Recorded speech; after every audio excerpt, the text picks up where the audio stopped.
the small imprint of David's mouth under the cotton, suck in and out like a waning heartbeat.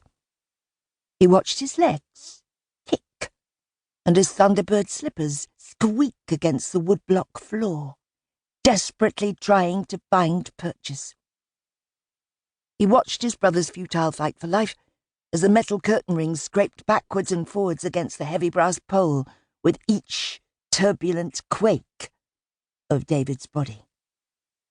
Swish, swish.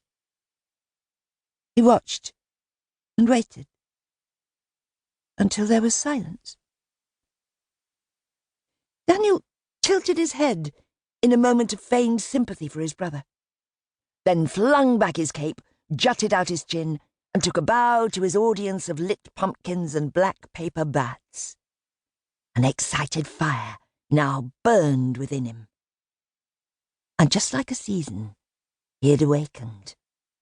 In the blink of an eye, autumn had become his most favourite season of all. Strange children should smile at each other and say, "Let's play." F. Scott Fitzgerald, Tender is the Night. Moves like Jagger. Present day.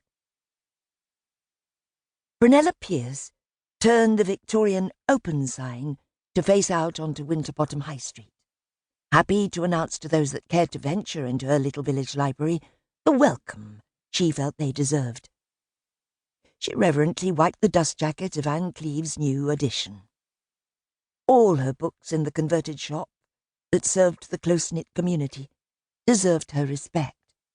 But she did have just that little extra admiration for Vera and her detective skills. She was a woman after her own heart, intrigued by murder, mystery, and a bit of mayhem thrown in for good measure. Winterbottom had certainly seen its fair share of those in its time.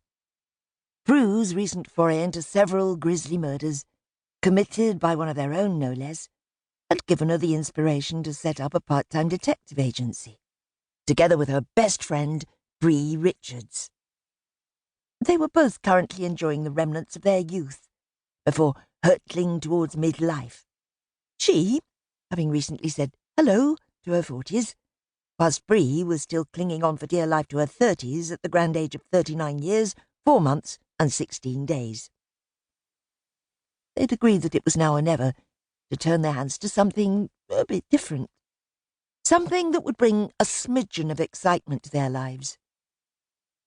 It hadn't quite got off the ground yet, but they had gone as far as throwing around a few business names, which, by Pru's calculation, would be, she checked her watch, finalised over several gin and tonics in the Dog and Gun later this evening. "Cup of tea, Albert?"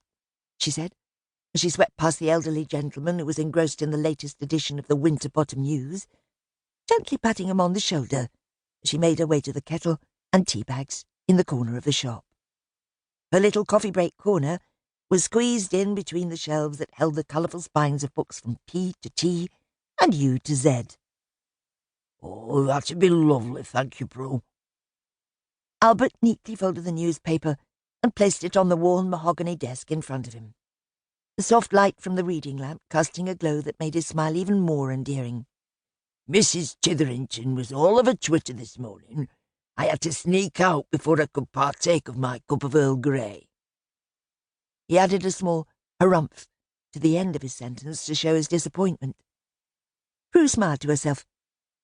Ethel Titherington, stalwart member of the Winterbottom Women's Institute, of which Pru was their current president, was renowned for her excitable nature and occasional sharp tongue. Very few members took offence to her gossip, because more often than not it was touched with observational wit, risque humour, and very gentle sarcasm. The timing of her legendary one-liners was a joy to behold. "Oh dear, what on earth has got poor Ethel into a pickle this time?" She carefully poured the boiling water onto the tea bags and watched them bob up and down in the pot before giving them a vigorous stir with a teaspoon. "Holidays,"